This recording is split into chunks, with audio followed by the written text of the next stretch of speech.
For 1 week every summer, about 10 families converge on Camp Lake Hubert here in Nisswa to experience traditional sleepaway camp.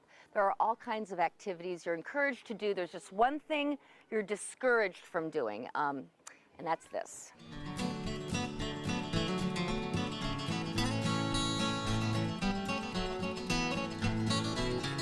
This is the Craig family from Whitefish, Montana. John, how long have you been coming here? We've been coming for 6 years to family camp. 6 years.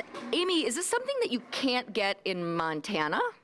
Well, absolutely. This camp gives us the opportunity to be with our children in an electronics-free zone for a week and just spend quality one-on-one time with them as a family group together.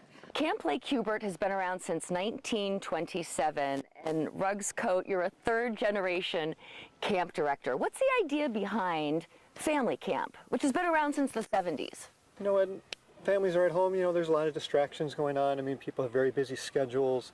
It's pretty rare to be able to have a family dinner nowadays.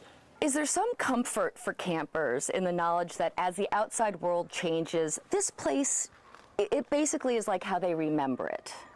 Definitely, yeah. I mean, camp, you look at a cabin here, the cabins have been the same since the 1950s. I mean, we've updated the bathrooms a little bit, you've add a porch or something like that, but the look and the feel of camp is the same as it has always been. And so they can come back and, everything looks the same, the traditions are the same, and that is comforting. That is a lot of fun. Of course, all your favorite camp activities are offered, like fishing, sailing, water skiing, but this is a Camp Lake Hubert exclusive, a pontoon boat called the Swan, and you swan dive off of it. Ruggs, swan jumping is good, clean fun, but Camp Lincoln, your associated camp, has some good, dirty fun. Probably talking about the bog, which, yes, is very dirty. It's a natural bog that kids and families can walk along a path that ends up in a giant mud pit, basically, and you can jump in it and get mud all over you, and then you swim around there, and then you go to the lake and rinse off and try and get yourself clean again.